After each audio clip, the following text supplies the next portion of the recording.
네, 하나님 말씀 보겠습니다. 오늘 함께 보실 말씀은 잠언 21장 15절에서 31절까지 말씀입니다. 잠언 21장 15절에서 31절까지 말씀입니다.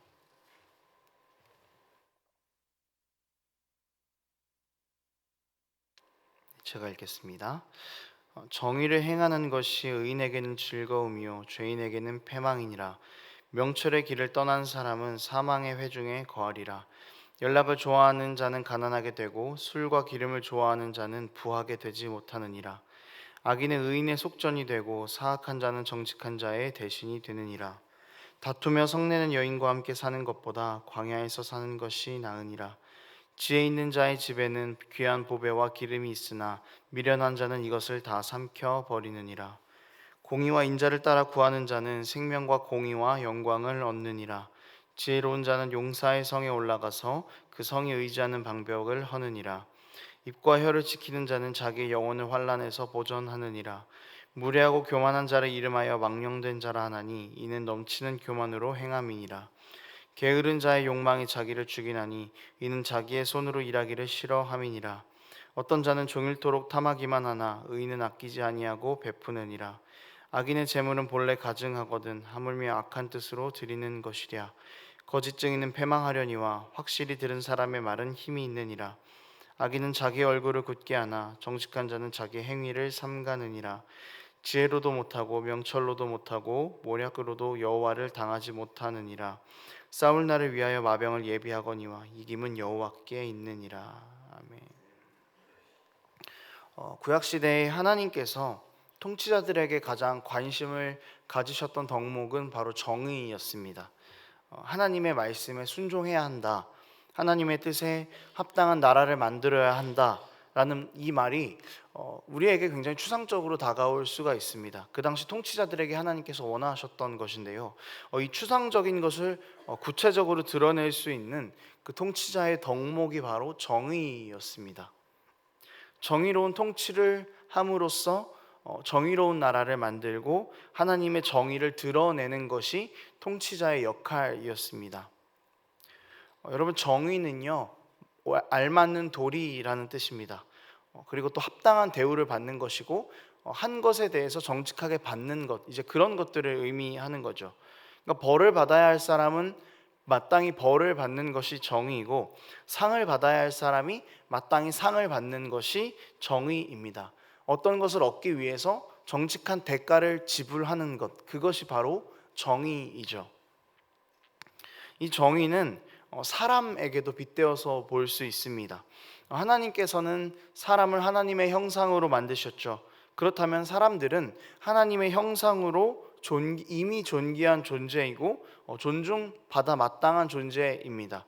이것이 합당한 것이죠. 그렇기 때문에 사람을 막 대하는 것도 정의를 파괴하는 행동이다라고 볼 수가 있습니다. 합당하지 못하게 사람을 대하는 것이기 때문이죠. 하나님의 형상이 마땅히 당해야 할 존중을 주지 않는 것, 역시 이것도 정의가 아니다라고 볼 수 있습니다.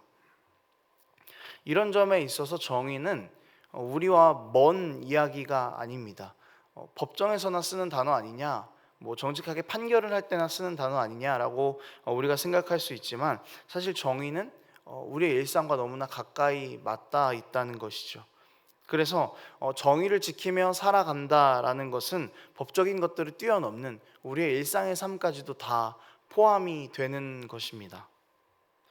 구약 시대에 이제 정의를 통해서 하나님에 대한 순종을 증명해야 했던 그 통치자들의 역할은 지금 이 땅을 살아가고 있는 우리에게도 역시 동일하게 적용이 된다라는 것이죠.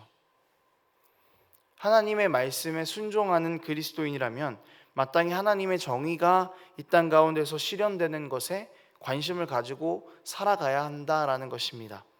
오늘은 우리 좀 정의에 대해서 이야기를 함께 나누려고 합니다.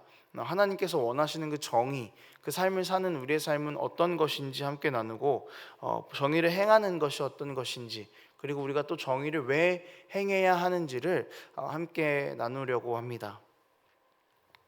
그리스도인으로서 이 땅에서 살아가는 것은 본질적으로 이 땅에 살면서 정의롭게 살아가는 것, 이것은 본질적으로 기쁜 일입니다. 우리에게는 하나님과 동행하는 복이 있기 때문에 정의 자체를 행하는 것은 우리에게 매우 기쁜 일이죠. 15절에 이렇게 나와 있습니다. 정의를 행하는 것이 의인에게는 즐거움이요 죄인에게는 패망이니라. 여러분, 기쁜 일이지만 이렇게 마냥 정의롭게 살아간다라는 것 사실은 쉬운 일이 아닙니다. 때로는 우리가 정의롭게 살아가는 것이 우리에게 어려움을 가지고 오기도 하죠. 왜냐하면은 세상에서 하나님의 정의를 가지고 살아간다는 것은 세상의 가치와 전면으로 반박하는 것이기 때문입니다. 세상의 정의의 가운데에서 하나님의 정의로 살아간다는 것은 무언가 자꾸 어긋나는 지점을 우리가 발견하게 된다라는 것이죠. 세상에서 말하는 정의는 하나님의 정의와 참 다른 것 같습니다. 합당한 것을 지불해서 무언가를 얻기보다는 적은 대가를 통해서 많은 것을 얻어야 한다라고 말하죠. 그래서 그 과정에서 정말 수많은 불법들이 생겨납니다. 또 정당한 경쟁을 통해서 기회가 주어져야 하지만 그렇지 못한 부분들도 우리의 세상에서 정말 많이 보게 되는 것 같습니다. 사회적 약자들을 하나님의 형상으로 바라보면서 존중하고 도울 수 있는 정의가 필요하지만 참 슬프게도 우리 사회는 내가 조금 더 잘 살고 내가 조금 더 존중받는 것에 초점을 맞추고 살아갑니다. 하나님의 형상이기에 받아야 할 정의를 행하지 못하고 있는 것이죠. 여러분, 우리는 이런 세상에 살고 있습니다. 우리는 이런 세상에서 그리스도인으로서 살면서 세상의 잘못된 정의에 대한 관점들을 뒤집어내면서 살아가야 한다라는 것이죠. 세상도 정의를 이야기합니다. 그렇지만 정의로 포장된 세상인 것이죠. 정의라고 말하지만 그 방법이 하나도 정의롭지 않고 그 생각이 하나도 정의롭지 않은 이 정의로 포장만 된 세상에서 진짜 정의가 무엇인지, 하나님의 정의가 어떤 것인지를 드러내는 것, 그것이 그리스도인들의 삶이다라는 것입니다. 여러분, 우리는 왜 정의를 행해야 할까요?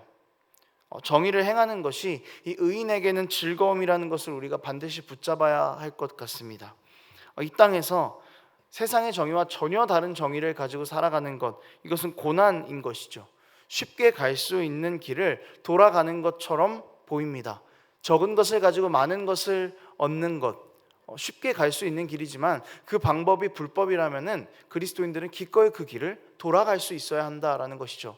세상 사람들이 다 별로라고 말하는 그 사람, 세상은 별로라고 말하지만 우리는 그 사람을 하나님의 형상이라고 생각하기 때문에 존중해야 마땅한 것이죠. 그러나 그 가운데서 우리는 어쩌면 누군가로부터는 비난을 받게 될지도 모르겠습니다.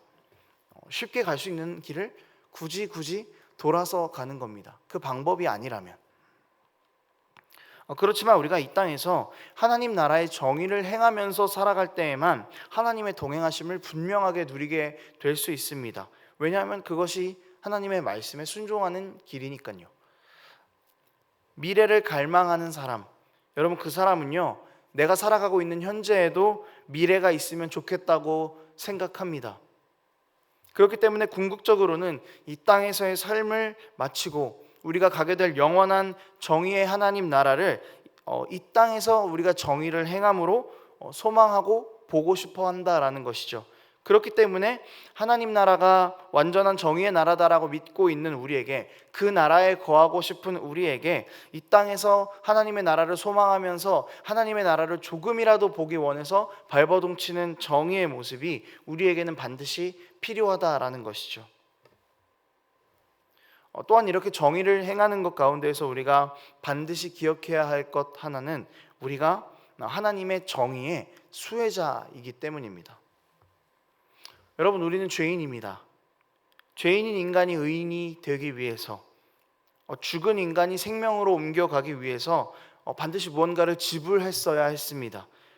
이것 어떤 것을 얻기 위해서 합당한 것을 하는 게 정의이기 때문에 우리가 죽음을 선택했고 생명으로 가기 위해서는 반드시 어떤 것을 지불해야만 했죠. 그런데 우리는 죄인이기 때문에 이 마땅한 정의를 행할 수가 없습니다. 죄를 선택했기 때문에 생명과는 완전히 멀어진 것이죠. 그런데 이런 우리에게 생명을 다시 주시기 위해서, 우리를 의인이라고 칭해 주시기 위해서 우리가 행하지 못하는 정의를 하나님께서 행하셨습니다. 그 정의가 바로 예수 그리스도의 십자가이죠. 여러분, 세상의 정의였다면요, 우리는 그냥 생명 없는 자들로 살았을 겁니다. 세상의 정의였다면 우리는 그냥 살았지만 죽은 것처럼 그냥 그렇게 사망 가운데서 살아갔을 것이죠. 자기가 싫다고 멀리 떠난 사람에게 굳이 다가가서 그 사람과의 관계를 회복하는 거, 이거는 사실 세상의 정의는 아닙니다. 내버려두고 떠난 것에 대한 값을 치르게 그냥 냅두는 것, 이것이 세상의 정의죠. 그런데 하나님의 정의는 이런 세상의 정의와는 완전히 달랐습니다. 떠난 이들을 내버려 두지 않으시고 떠난 것에 대한 값이 아니라 우리를 돌아오게 하시기 위해서 오히려 자신이 대가를 지불하심으로, 자신이 정의를 행하심으로, 우리에게 자신의 아들을 내어주심으로 그렇게 정당한 값을 지불하셨습니다. 그렇게 정의를 행하셨죠. 세상에 이런 정의가 어디에 있습니까? 이런 말도 안 되는 정의가 세상에 어디 있죠? 여러분, 우리가 세상에서 정의를 행해야 하는 이유가 이것입니다. 우리가 하나님의 정의, 예수 그리스도 십자가의 수혜자이기 때문이죠. 하나님께서 하나님의 방식으로 정의를 행하심으로써 우리를 구원하셨기 때문에 우리는 세상과는 전혀 다른 정의로 세상을 살아가면서 하나님의 방식을 드러내야 하는 것이죠. 또 우리에게 예수 그리스도의 십자가로 새로운 정의를 불어넣어 주셨으니 이제 우리는 세상과는 전혀 다른 하나님 나라의 정의로 살아가야 하는 것입니다. 그리고 이 정의를 가지고 세상으로 나가는 것이죠. 세상이 내버려 두었던 우리가 아니라 하나님께서 붙잡으셨던 우리, 그 말도 안 되는 정의를 가지고 우리는 세상에서 살아가야 하는 것입니다. 이렇게 정의를 가지고 살아가는 우리를 통해서 하나님 나라의 정의가 이 땅 가운데에서 회복되게 될 것입니다. 우리가 이 땅에서의 삶을 다 마치고 하나님 옆에서 보게 될 그 완전한 정의, 그것을 우리가 이 땅 가운데에서 볼 수 있게 될 것입니다. 여러분, 우리가 이것들을 소망하면서 살아가는 것이잖아요. 오늘 본문의 31절에 마병을 준비한다라고 되어 있습니다. 여러분, 마병을 준비한다는 것, 그리스도인으로서 이 땅에서 살아가면서 정말 정의로운 것에 관심을 두고 살아가는 것입니다. 이것을 기억하면서 이 세상의 정의, 그것과 완전하게 싸워내는 우리가 되기를 원합니다. 예수 그리스도의 십자가의 정의로 세상에서 살아가는 그런 우리가 되기를 원합니다. 말씀을 정리하겠습니다. 세상에서 하나님의 정의를 드러내면서 살아가는 것, 하나님께서 우리에게 너무너무 원하고 계신 것입니다. 예레미야 9장 23절에서 24절에 이렇게 나와 있습니다. 여호와께서 이와 같이 말씀하시되 지혜로운 자는 그의 지혜를 자랑하지 말라. 용사는 그의 용맹을 자랑하지 말라. 부자는 그의 부함을 자랑하지 말라. 자랑하는 자는 이것으로 자랑할지니 곧 명철하여 나를 아는 것과 나 여호와는 사랑과 정의와 공의를 땅에 행하는 자인 줄 깨닫는 것이라. 나는 이 일을 기뻐하노라. 여호와의 말씀이니라. 24절 한 번 더 읽어드릴게요. 자랑하는 자는 이것으로 자랑할지니 곧 명철하여 나를 아는 것과 나 여호와는 사랑과 정의와 공의를 땅에 행하는 자인 줄 깨닫는 것이라. 나는 이 일을 기뻐하노라. 여호와의 말씀이니라. 하나님께서는 우리가 하나님의 정의를 땅에 행하시는 분임을 먼저 알기를 원하십니다. 그래서 우리에게 십자가의 정의를 먼저 보여주셨습니다. 그리고 우리가 이 정의를 깨달을 때 하나님께서는 기뻐하시죠. 우리가 십자가를 깨달을 때 하나님께서 얼마나 기뻐하실지 그 모습을 그대로 담고 있는 것입니다. 하나님의 형상이 무너져버린 세상에 그에 합당한 정의가 설 수 있도록, 하나님의 방법이 무너져버린 곳에 하나님의 방법으로 합당한 정의로 세워질 수 있도록 그렇게 늘 힘쓰는 우리가 됐으면 좋겠습니다. 여러분, 옆 사람을 대하는 방식부터, 우리 가족을 대하는 방식부터 하나님의 정의는 시작합니다. 그리고 세상의 많은 문제들에 대해서 반응하는 방식까지 모든 것이 우리에게는 하나님의 정의를 드러낼 영역들이고, 우리가 눈을 조금만 들어서 본다면 하나님의 정의를 우리가 나타내야 될 곳은 정말 차고 넘칩니다. 잘못된 그 정의들을 보면서 한숨으로 그저 머무는 우리가 아니기를 원합니다. 좀 더 그 문제 가운데로 들어갈 수 있었으면 좋겠습니다. 내가 알고 있는 하나님의 정의를 통해서 세상의 정의를 바로잡고 또 하나님께서 기뻐하시는 세상이 될 수 있도록 힘쓰는 우리가 되기를 원합니다. 완전한 정의의 하나님 나라를 소망하는 자들로서 이 땅에서 그 나라를 보기를 소원하며 하루하루 믿음의 싸움을 싸워나가는 우리의 삶이 되기를 원합니다. 함께 기도하겠습니다. 하나님 아버지, 세상의 방법과는 전혀 다른 방법으로 우리가 싸워나갈 수 있도록 우리와 함께하여 주시옵소서. 하나님께서 모든 것을 준비하셨으니 이제는 우리가 하나님께서 우리에게 준비하신 것들을 바탕으로 세상 가운데로 나아가서 쓰러져 버린 정의를 하나님 나라의 정의로 일으켜 세울 수 있는 우리의 삶이 될 수 있도록 하나님 도와주시옵소서. 우리가 하나님 정의의 수혜자입니다. 이제 하나님께서 우리에게 행하신 그 정의의 방법대로 세상 가운데서 살아가며 말도 안 되는 방법으로 세상 가운데 빛과 소금으로 그렇게 서 나아갈 수 있는 우리의 삶이 될 수 있도록 아버지와 함께하여 주시옵소서. 감사드립니다. 예수님의 이름으로 기도합니다. 아멘.